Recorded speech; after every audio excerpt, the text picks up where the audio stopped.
It is a great day for some spring football, let me tell you. We have a lot to talk about on tap today. 4 SEC teams on tap, by the way. 4 SEC teams. We got Georgia on tap. We have Texas A&M on tap. We have Texas on tap, and we have Oklahoma on tap. We also are going to talk about something that I really did not want to talk about today, but we're going to do it on this beautiful Tuesday, and that's the Stanford football allegations. They have a new head coach. Well, interim head coach for the 2025 season. We're going to discuss that. I'm not going to do a spring outlook on them, but we're going to talk about them and dive deep into the state of the Stanford football program at the conclusion of this episode. Guys, jam-packed show today. Welcome to Pigskin Frenzy on this beautiful Tuesday afternoon. Thank you for joining us. I'm Joel Norris, and whether you're watching on YouTube, listening on Spotify, listening on Podbean, or listening on Apple, a big thank you for taking some time out of your Tuesday to just sit back, watch, and listen to some college football coverage presented by me. Now, if you're watching on YouTube, subscribe to the channel, like each episode, leave comments down below. Spotify, Podbean, and Apple, all you got to do is just share around with others and follow on there as well. X and Instagram at Pigskin_Frenzy. Follow, like the pages there. You're going to get new episode updates, news, and highlights from across college football. You're going to get trivia questions on Instagram stories. Go and answer today's college football question, as well as all things of the day and exclusive content from Pigskin Frenzy on all platforms. There's the website, www.pigskinfrenzy.weebly.com. There you will find all things up to date for Pigskin Frenzy. There's a home and about me page. Learn more about me as your podcast host. There's a contact info down below, name, email, and question. I'll answer it on air or off air if need be. There's also the store and affiliations page.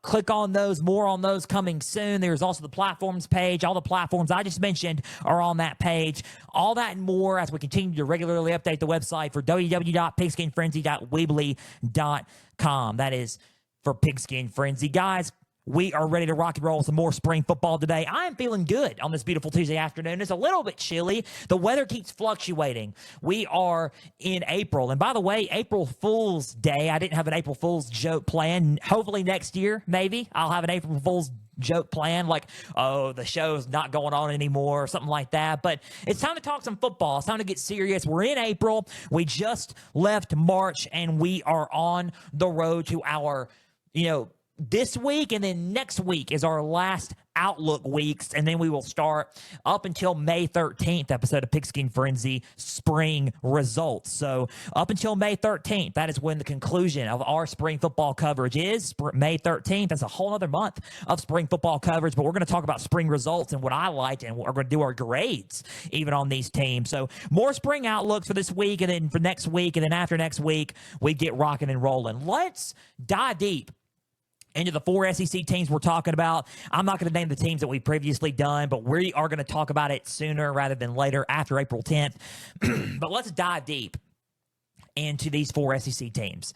I'm excited, I'm curious, and I am kind of seeing, questioning where the moves on everything. And I said on X yesterday, at Pigskin_Frenzy, my X account, I said and posted that this episode was going to be a little bit truthful. And it is going to be truthful on 2 accounts. We're going to talk about Georgia, and that one's going to be the truth part of it. The conclusion of this episode has nothing to do with spring football. It's the state of the Stanford football program. I didn't really want to talk about it, but we're going to dive deep into it. I added it as a last-minute thing. I've done my research. I've done digging on it, and we're going to give you my thoughts on it as well. And that's going to be truthful as well. So we're going to dive deep into those 2 things. Without any further ado, let's kick it off with the Georgia Bulldogs for their spring outlook. Man, this time last year, I said that Georgia was probably favored to win it all, them and or Ohio State. I said that these 2 teams were most likely going to play in the national championship. Well, Georgia didn't even make it. The team that beat them did in the playoffs, which was Notre Dame. And to me, I thought Georgia was going to be the best team and the team to beat in the 2024 season. Clemson, they looked really, really good. And the other, the next 2 games, they kind of were like, they played good, but they were playing teams that they were better than and that were expected to win, and they did win. But in those games, they really weren't showing any kind of umph, if you will. It's like they were kind of playing below their standard, if that makes sense, right?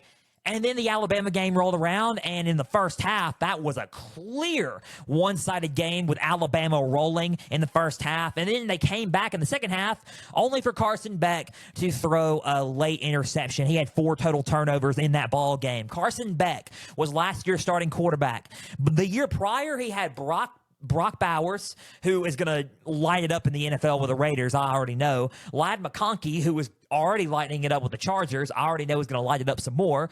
Then you have guys like, you have guys like, in the backfield with Kendall Milton and all these guys, and Trevor Etienne, who was there this year. You expected those receivers to, okay, Carson Beck's a good quarterback. He's throwing the ball to him. But then this past season, you're starting to think, really, did Carson Beck was he a game changer? Or was it the receivers that really helped him? Arian Smith was their leading receiver. He was their speedster. He played really, really well. Other than that, Oscar Delp was good, and you had some good guys. Lawson Lucky, you got some guys on that team, but not enough like pure wide receivers on this football team. Ra Thomas no longer with the Georgia Bulldogs. You have a lot of talent, and you're wondering to yourself, okay, or is he really, in your eyes, really, a premier top level talent? Or are the receivers helping him? You start questioning these things. And then Carson Beck proceeds to throw throws more picks, fumbles the ball more, turns the ball over more. And you're thinking, dude, what's going on? Like, is Carson Beck really that dude? His draft stock fell a little bit. And then, this is not me, by the way, guys. This is not me bashing Carson Beck at all. There's a lot of other problems besides just the Carson Beck, all right? It's not Carson Beck. Carson Beck ended up leaving. He ended up getting hurt in the SEC championship because they made it all the way to the SEC championship. They needed to find something. They lost the Alabama game. They needed to find something within themselves. When their backs were against the wall, everybody's saying that Texas was going to beat them in Austin. Georgia goes into Austin and beats them by 15. All right, they beat them by 15 points. And you're like, okay, I shouldn't have doubted the Georgia Bulldogs. I even picked Texas to beat them. They ended up going off. Then Tennessee starts to rise up a little bit again, just like in 2022. I picked Tennessee to beat Georgia, and then they ended up dominating Hendon Hooker, right? That was in 2022. They did the same thing with Nico Amalia-Ava. They ended up dominating Tennessee, and they ended up beating them. Georgia, when their backs are against the wall, you don't bet against Georgia, usually, right? Usually. And then the SEC championship rolled around. They went into double overtime and ended up winning the SEC championship. I picked Georgia to win that game, and they did. They ended up getting to bye in the playoffs, and then a lot of their problems ended up, catching up to them in the playoff, in the Sugar Bowl. They lost to Notre Dame, and not only that, they got outmanned. When I'm saying outmanned, on the line of scrimmage, in both sides of the ball, defensive line and offensive line, they got out-physicaled and outmanned in the trenches, and that is not like Georgia at all. They got destroyed physically. Not only that, they couldn't run the ball, and Notre Dame could run the football. That's another thing. A lot of the problems were turnovers, lack of offensive game plan, lack of weapons at the receiving core, and they could not run the football to save their life this year, which is weird because Georgia is predominantly a running football team. So now, where do they go from here after having a good season, an SEC championship winning season? Yes, it was one of the best coaching jobs, according to Kirby Smart, one of the best coaching jobs, he has done. So where do they go from here in 2025? Enter Gunnar Stockton at quarterback. They have Gunnar Stockton there. They have, and he's most likely going to be their starting quarterback. He started the Sugar Bowl, the whole game. He played the whole second half in the SEC championship after Carson Beck got hurt. Carson Beck is with Miami. We have Miami spring outlook coming up Thursday. But for this one is Georgia. So Gunnar Stockton's here. We have two players from the transfer portal and a key wide receiver from the transfer portal that might help Gunnar Stockton out this season in 2025. But what's everything going to look like? How are they going to look physically? I'm just curious about everything. Literally everything. I'm curious about what's it all going to look like overall. What's everything going to look like overall, physically? What's it going to look like, just in general with Georgia? I'm curious. So that being said, Georgia spring games on April 12th. It's not going to be televised or live streamed due to the portal and everything, what everybody else is doing. It's not going to be live streamed. April 12th, there's their spring game. Head coach Kirby Smart returns, the highest paid coach in college football, and I still think he is the best in college football. Mike Bobo returns as offensive coordinator. Defensive coordinator Glenn Schumann is back, along with co-defensive coordinator Travaris Robinson. Now, the outlooks go like this for the Georgia Bulldogs. Number one, the development of Gunnar Stockton. How are we going to develop him? How are we going to make him take that step up, that leap? He only played 2 games. All right, this is going to be his first full season starting. He's not used to it yet, but getting him ready for it in the spring. How is that development going to look like? What's it going to look like with him? And how is he going to clean up some of that stuff that he made in the Sugar Bowl, but not only in the SEC Championship game? But I know it's his first full season starting, so we're going to give him some slack, cut him some slack, right?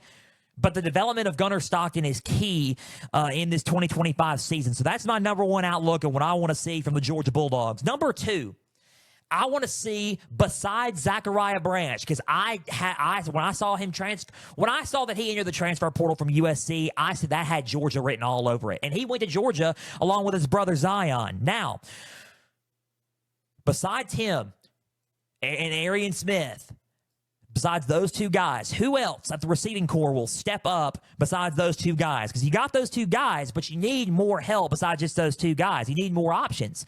Who can you look at the receiving core that can help out with Georgia?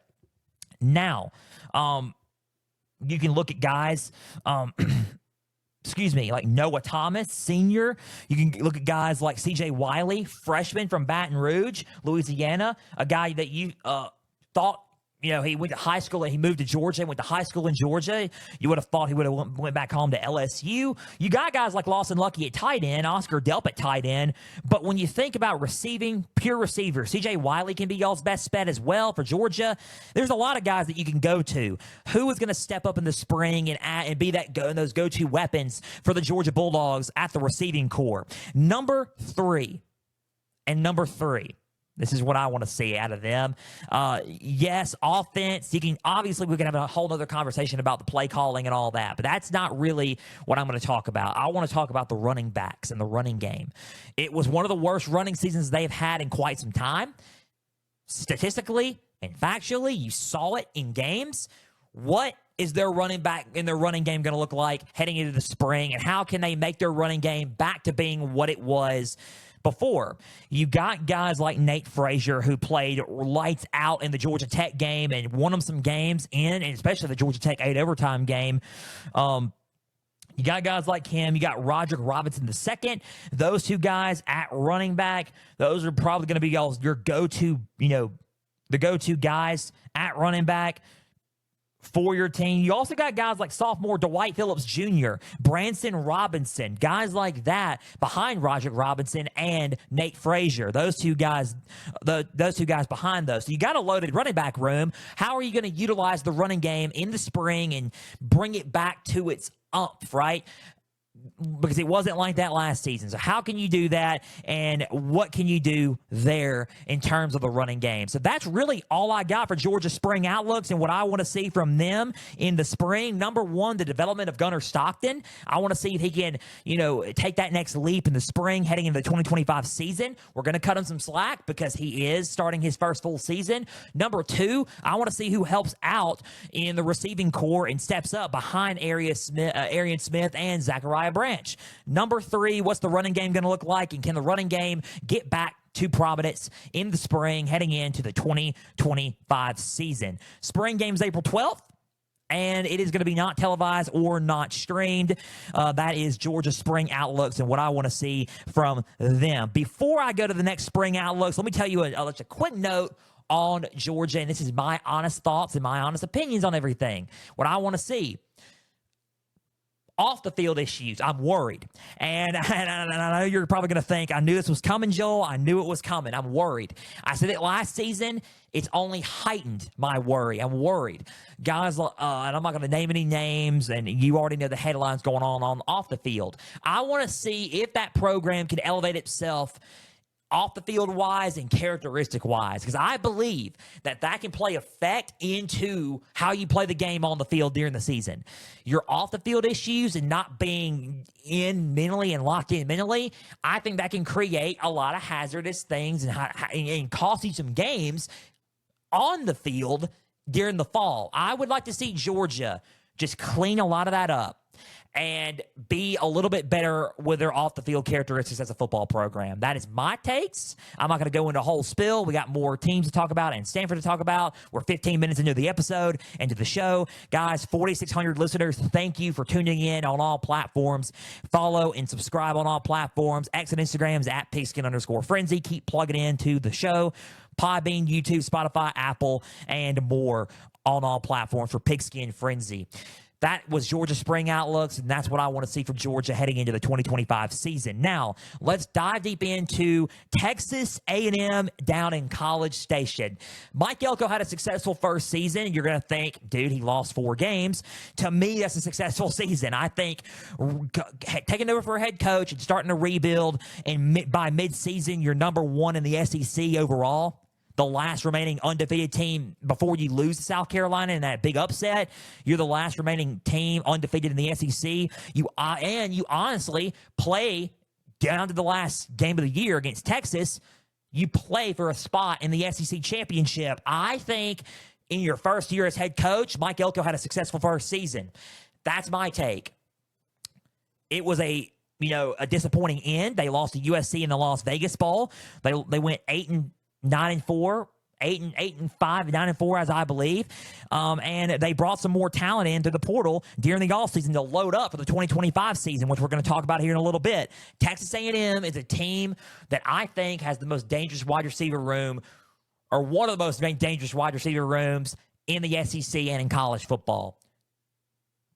And I'm going to say that until the cows come home. I think that last year, Ole Miss had a dangerous wide receiver room. I think that A&M this year is the team to watch out for receiving-wise. I want to see what that's going to look like, and we're going to talk about that here in a little bit. Now, with A&M, I did not expect them to contend for the SEC last year, and they did that, which brings me to what's going on in the spring. I'm kind of curious to see what's it going to look like this year, because they got some talent. They got the money, the resources, and the talent. A lot of people gave me some flack on X. I posted under Josh Pate, CBS Insider and 24/7 Sports Insider for college football, his post on X, and I said that Texas A&M was a top 12 program in college football. Everybody's going to sit there and say, they haven't been in contention, in a long time. They're not this, they're not that. Let me tell you why I think they are a top 12 program. One, they were in contention in Mike Elko's first year when it comes to competing, trying to go to the SEC championship. Did they lose? Yes, but they were coming close. That's the closest they've come to an SEC championship appearance ever. So that's one. Two, they got the money and they got the resources and the facilities. That wasn't 2, but that was 2, 3, and 4. There, they got all that stuff, and they got the talent. And I think all that blending in together with the leadership and the mindset of what Mike Elko and his coaching staff and his program he can lead and build that program on, I think they could probably make it to an SEC championship maybe one day. I'm not going to sit there and say this year or next year or whenever. I'm just saying that they have a shot at making it because of the talent that they are loading up on. Texas A&M's no joke. Recruiting-wise and transfer portal recruiting-wise, they are no joke. This season, no different. They got some talent heading into the spring, and they are ready to rock and roll heading into the 2025 season as well. Let's give you my spring outlooks on what I want to see from Texas A&M heading into the college football season in 2025 and this spring. Number one, the development of Marcel Reed. You're going to say, development, huh? Yeah, for sure. Development of Marcel Reed. He had some great and made some good plays throwing the ball last year. I want to see him develop in the passing game a lot more.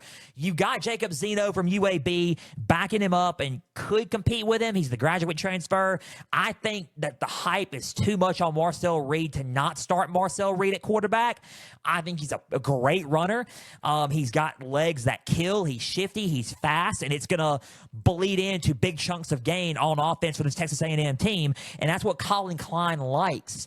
And I think the development of Marcel Reed is just too much for them to not look into and not pass up on. So number one, he's got the running game down. Can he develop in the throwing game? That's the only thing that I want to see in the spring. Can he develop more as a pure passer? Because he's got the cannon. Accuracy, decision-making. He was only a freshman. He started half the season. Can he start this is his first probably full season starting. Can Marcel Reed develop as a pure passer? Decision-wise and accuracy-wise. That's what I want to see from Marcel Reed and what I want to see from A&M in the spring, number one. Number two, those receivers. I want to see how developed and how well that receiving room is going to look. You got guys like Casey Concepcion there coming in. And you have guys,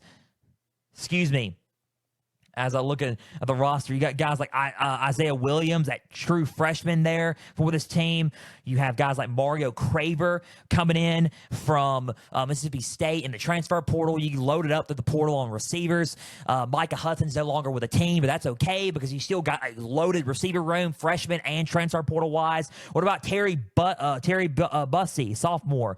What about Ashton Benthel-Roman for redshirt freshman from Missouri City, Texas? Those guys can step up and be solid in the receiving room for this team. I want to see what that looks like, and I want to see what the receiving core is going to do in the spring as they head into the 2025 season and what Colin Klein's going to do with those receivers. That's number two. Number three, what I want to see also is I want to see about the offensive line. I want to see the depth of the offensive line. And I think last year they kind of got, especially in the Texas game, they got pushed around. Yeah, they have some beef. They just need to add some depth to their line and in the trenches. And I think they can win that way.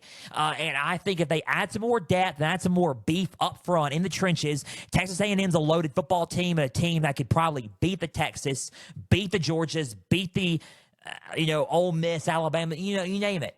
Can beat the best of the best in the conference and in college football. Just got to add some more depth on the O-line and in the trenches. That's what I want to see during the spring overall, and that's my spring outlook on Texas A&M. Number one, the development of Marcel Reed. I want to see what that looks like in the passing game and the development of him throwing the football in the passing game. That's number one. Number two, I want to see the receiving core and what's it going to look like there. And what's everything going to look like there receiving-wise for those receivers? That's number two. Number three, I want to see, and I definitely want to see this, I want to see the offensive line. I want to see how they develop. I want to see the offensive line more than anything. I think the receiving core is a plus, yes, but I want to see what these offensive lines are going to do depth-wise. I want to see if they can add some more depth to that O-line through the portal, during the spring, build up their depth, and push that into the season so they can win some games in the trenches. So that's number three for Texas A&M, and that's my spring outlook for Texas A&M. Now, their spring game coming up is, their spring game coming up is April 19th. They will have a spring game. Head coach Mike Elko returns along with offensive coordinator Colin Klein and defensive coordinator Jay Bateman. That is April 19th for Texas A&M. Go and support your Aggies in your spring game. Their counterpart is up next, and we are talking about them, their rival, the Texas Longhorns. They made it to the college football playoffs again last year, to the semifinals again last year. They fell one game short again last year to the college football playoff national championship game. They lost to Ohio State. Had a good season, and to the point where it was like, okay, Quinn Ewers is their guy, but they're looking towards Arch Manning into the future. Arch Manning played a couple of games in favor of an injured Quinn Ewers. Quinn Ewers came back. He played okay in a lot of games. He showed a little bit of kind of a slip of a dip, and we thought earlier in the year he was looking good. He kind of dipped a little bit, and then kind of played a little bit good at the very end, showed a little bit of nervousness in some cases, but nonetheless won the games. Texas won games because they had the talent. They had guys like Matthew Golden. They had guys like Amari Niblack. They had guys like, Quinshawn Wisner. They had guys like Isaiah Bond. They had a lot of those guys there. All those guys are gone, including Quinn Ewers. And on defense, a lot of these guys are gone. Majority of the players who were on that team last year are gone and have entered the NFL draft. But Sark is really high on his 2025 team. His recruiting class is the number one recruiting class there. They had a solid transfer portal class. Arch Manning is ready to take the reins as the starting quarterback for this team. No more disputing. Arch Manning will start for the Texas Longhorns, and he is QB1 for this team entering the 2025 season. He's got all the talent in the world, and he's the first mobile Manning quarterback since his granddad, Archie Manning. So you got a lot of that in play there for the Texas Longhorns. Steve Sarkisian is high on these receiving cords. He did not even go out into the portal to get these guys because he's that high on his team and loaded on his team. Point blank, he's that high on his team, and I would be too. Recruiting-wise, they are a solid football team. They are loaded physically on the trenches, and they bring back some guys at the running back spot, including a guy who was supposed to play last year and did not because of a knee injury. C.J. Baxter is looking like he is ready to return, but that is a questionable trait because the health of his knee and his health depends on it, which we're going to talk about here in a little bit. Made it all the way to the SEC championship game, lost. They went to the playoffs. They beat Clemson first round. They ended up playing in an amazing Peach Bowl game and almost lost the Peach Bowl. They won in overtime, though, against Arizona State. Double overtime, though, against Arizona State. They ended up going to the Cotton Bowl and got outmatched and ended up losing by 14 points to Ohio State in the Cotton Bowl. So Texas made it really, really far. It's third time a charm.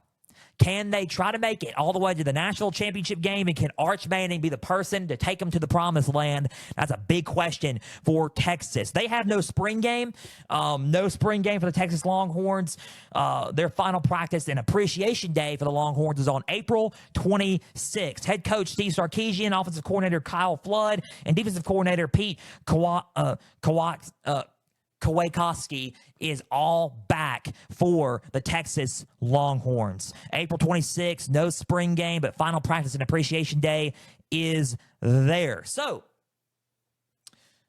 without any further ado, here's what I want to see from their spring outlooks. Number one for Texas, I want to see that running game. I want to see the running game and who's going to step up behind C.J. Baxter and the depth of the running backs there. I want to see the running back depth.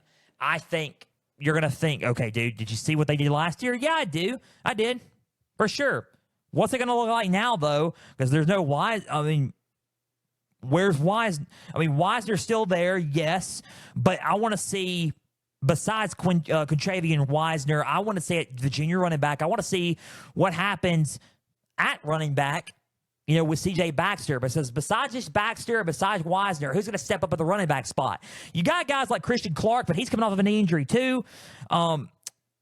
You got Jarrett Gibson, who could be a guy who is ready, sophomore running back there. He could be ready as well. I'm curious to see that running back room and the depth of the running back spot. That's my number one thing and my number one outlook for the Texas Longhorns, and what I want to see the development of their running back. So that's number one and what I want to see out of Texas there. Number two, and what I want to see, I want to see Arch Manning in full force. And what I mean, you're going to sit there and say, okay, we saw him in a few games. Yes, I want to see the full development of Arch Manning, how he carries himself as a leader on the field, his arm strength, his mobility. I want to see it in the spring. We've already saw a touch of it last spring, and we saw a touch of it in the games this year, or this past season. But I want to see, as the full QB1 starter, I want to see how Arch Manning carries himself as QB1 of this team. That's what I want to see. I want to see that. I'm curious about it. And I am curious to see how that's going to look.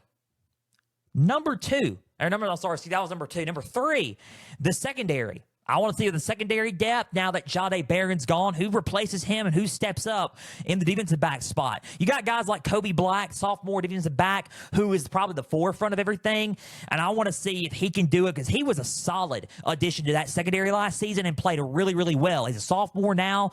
Let's see if he steps up and takes that mantle that Jahdae Barron had last year. I want to see if he can be that Jahdae Barron this year and step up and be the best defensive back on this team. And let's see if he can take up that mantle. I want to see what the defensive backs do and see what they do and how they develop during the spring as well. That's what I really want to see from Texas. And those are the three things that I want to see from the Longhorns entering the 2025 season and this spring. Number one, I want to see the depth of the running back spot behind C.J. Baxter and Travian Wisner. I want to see the development of those backs and behind those guys, just in case C.J. Baxter gets hurt and Wisner doesn't have to carry the load all on his own. Number two, I want to see the full-on development of Arch Manning, how he carries himself as QB1 heading into the spring in 2025 season. And number three, the development and the replacement of Jahdae Barron and who will take up that mantle and the secondary spot. Will it be Kobe Black or will it be somebody else? I want to see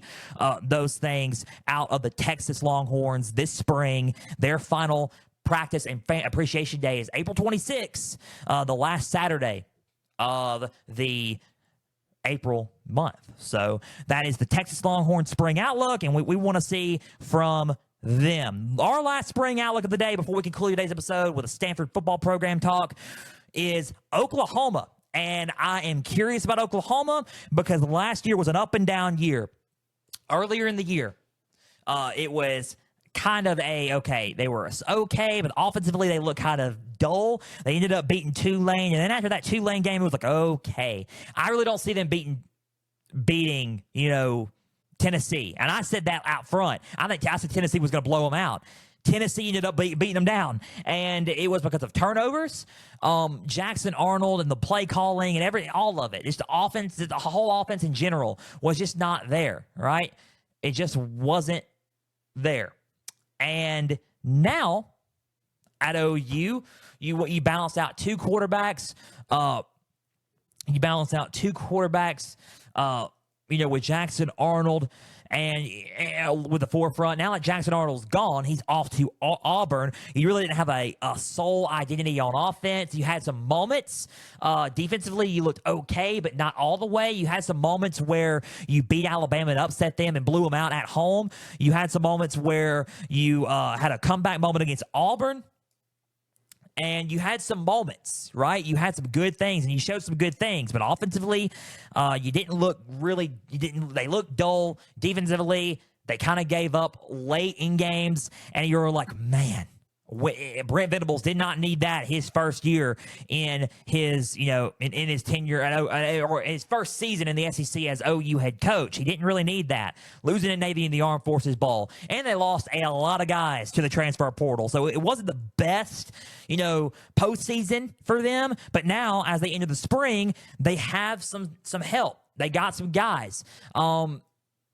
Brent Venables will take over the defensive coordinator play call abilities, and they got some O's. They got a new OC who was top 5 last year with Washington State in offensive efficiency. You also got a solid quarterback coming in John Mater, replacing Jackson Arnold at quarterback, and you got him there, and it's like, oh man, dude, oh man, like he is a solid dude. John Mater is that dude. He is for real. He played really, really well at Washington State. He's going to be a solid veteran presence in the SEC, and I would watch out for defenses in the SEC. Last year it wasn't so good. This year it's looking like they could come into their own. They have a lot of guys on that team that could, do something there. So I'm curious to see what they do. Honestly, I'm curious to see. There's a lot of question marks, sure, but I'm curious to see what their defense is going to look like. I'm curious to see what their offense is going to look like now with Ben Arbuckle there and John Mater there. Also, the development of the program. Jim Nagy, the general manager now at Oklahoma, hiring him was the offseason hire. That was the best college football hire of the season, of the offseason. Hands down, overall. Head coach, overall, I think that was the best hire. I'll tell you why. Because Jim Nagy knows how to develop players. And I think that is where I think that Oklahoma struck gold with him there. And they brought in John Mater. They brought in Jim Nagy as GM. They brought in Ben Arbuckle as OC. They have Brent Venables calling the plays on defensive coordinator. I'm curious about that one. Let's see how that goes. But let's see what Oklahoma does. I'm curious to see it. They have a lot of question marks still. But I'm curious to see everything with Oklahoma. So with Oklahoma, they don't have a spring game, but they have a Crimson Combine on April 12th. It's a skills competition with a light scrimmage and autographs and all that. It's a showcase almost. Crimson Combine on April 12th. Come out and support your Oklahoma Sooners. Head coach and defensive coordinator Brent Venables is there. Offensive coordinator Ben Arbuckle entering his first season as OU's offensive coordinator, and co-DC and associate head coach Todd Bates all at the helm back with Oklahoma. So let's get into Oklahoma spring outlooks and what we want to see from them out of the spring practices and spring in general. Number one, the offense and how they are structured under Ben Arbuckle. I want to see. I know that what they look like in Washington State. You're going to sit there and say, "Did you not watch Washington State?" I did. It's the SEC. I want to see how they're going to prepare for SEC defenses with their formations, with their schemes, and how the whole offense will be changed at OU in the spring. So that's number one of what I want to see out of Oklahoma. Number two, I want to see who the receiving corps, what the receiving corps is going to look like. They lost a lot of guys.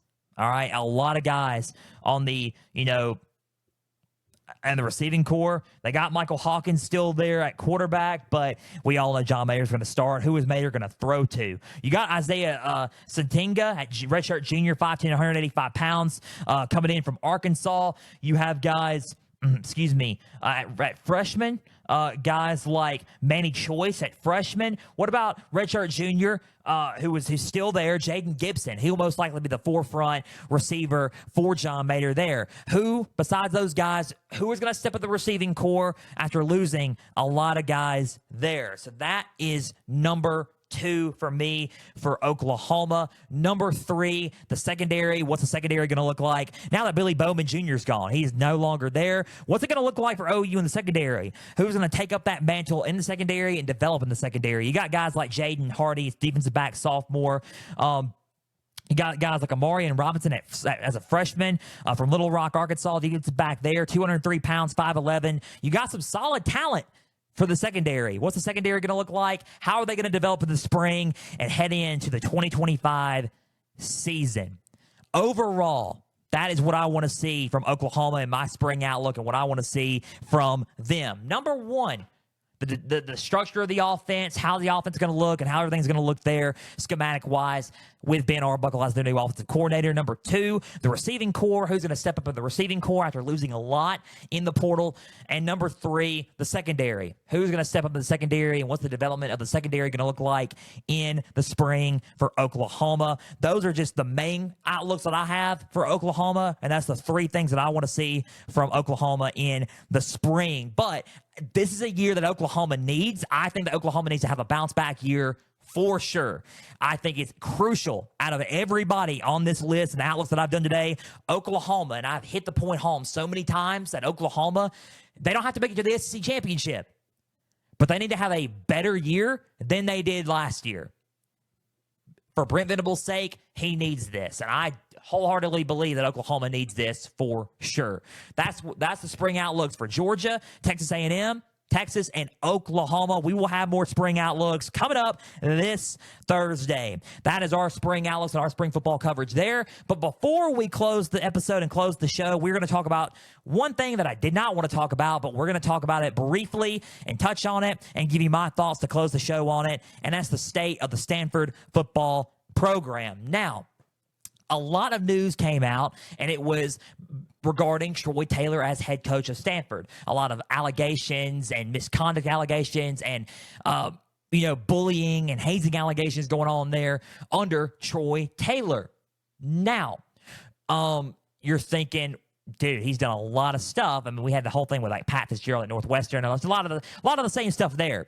After a lot of investigation and evaluation, there's no AD. So the sole guy who came to the decision with this was Stanford general manager, and Stanford quarterback legend and former Colts quarterback Andrew Luck, who is now the GM at Stanford. He came to the sole decision along with the board of trustees and regents that they have officially, Stanford has fired Troy Taylor as head coach of that program.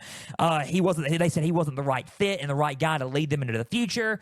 And not just due to the off-the-field issues, but on the field wins and losses as well. I wholeheartedly agree with that move. I think the off-the-field issues, they got to get their whole program cleaned up with that and rebrand themselves and rebuild Stanford football in general. Because I remember when Stanford football meant something and it was a solid football program, and it does mean something. I'm not saying that it doesn't, but they were the truth, all right? When I was growing up watching Stanford, they were the truth. Now, they kind of fell off. I think Troy Taylor wasn't the right fit as head coach to begin with. Not just because of the allegations. Take away the allegations for a second. Football-wise, he wasn't winning ball games. It wasn't a home run, hire, or what did you do? You let him go. It's not too bad. It's not too bad of a firing because he wasn't developing the program and taking them further. He wasn't. I'm just going to sit there and say it. He was not. So what do they do? What does Stanford do? They go out and get an interim coach for one full season. The 2025 season will have an interim head coach, not a full-time head coach, but an interim head coach.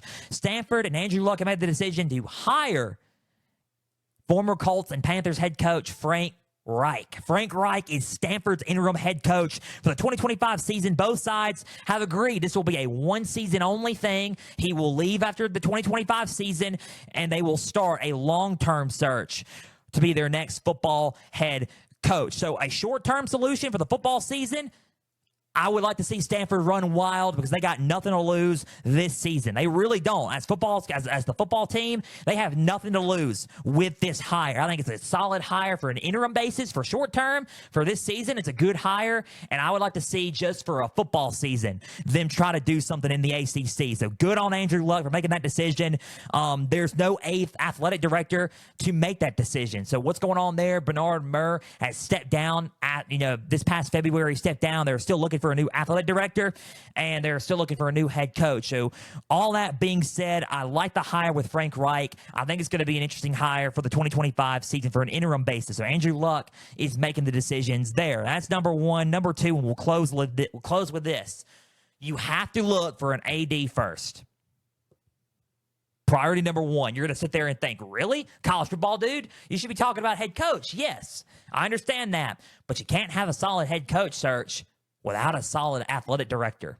You got to bring in a solid athletic director to replace Bernard Murr and to bring him in to rebuild that Stanford football program and help search for the next head coach to actually properly rebuild that head coach. Because Andrew Luck wouldn't make the decision to fire Troy Taylor. It would be up to the AD, but there's no AD, so they have to leave it into Andrew Luck's hands. Now, we will see how the development of the program takes shape with a new AD. Look for a new AD first, and then the long-term search will begin for a head coach. That's my thoughts on everything. Who do you guys want to see as the next AD and Stanford head coach? What's the state of the program? Let me guys know in your comments on X and Instagram and on YouTube below on this episode. Guys, that's my thoughts on everything. That was my spring outlooks. We are out of time. Guys, a big thank you for taking some time out of your Tuesday to just sit back, watch, and listen to some college football coverage presented by and some spring football coverage presented by me. Now, if you're watching on YouTube, subscribe to the channel, like each episode, leave comments down below. Spotify, Podbean, and Apple. All you got to do is just share around with others and follow on there as well. X and Instagram at Pigskin_Frenzy.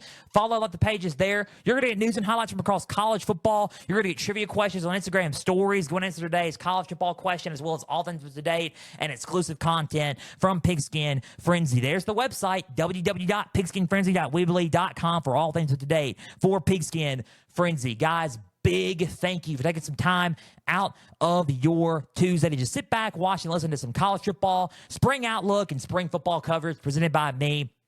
We will be back Thursday with some more spring outlooks. You're going to think we're getting tired of it. Don't worry. You're not going to get tired of it if I keep bringing up new teams. This Thursday, more spring outlooks. We're talking about this Thursday coming up. We got Georgia Tech on tap. We got Miami on tap, Mississippi State on tap, and Vanderbilt on tap. 2 ACC and 2 SEC teams on tap for episode 211 of Pigskin Frenzy on Thursday. Georgia Tech, Miami, Mississippi State, and Vanderbilt. We have our outlooks on them. You're not going to want to miss what we got to say on those 4 teams Thursday. And until Thursday's episode of Pigskin Frenzy, guys, I'm Joel Norris signing off. Thank you all for listening. We're praying for you all. Guys, if you want to come to know the Lord Jesus, because we wouldn't be doing this show and have the platforms that we have without Jesus doing this show. So we're so thankful for him. Guys, if you wanted to come to know Jesus and you were having that in your heart to just know and talk to the Jesus and come to know the Lord, contact me on X and Instagram at Pigskin_Frenzy. That is Pigskin_Frenzy on X and Instagram, and the website www.pigskinfrenzy.weebly.com to talk to me about coming to know Jesus, because without him, we wouldn't have this platform to do this show. So we give him all the praise and we thank him for delivering and blessing us with Pigskin Frenzy. We're praying for you all. We love you all. Guys, as always, we'll see you Thursday. Signing off, stay the course.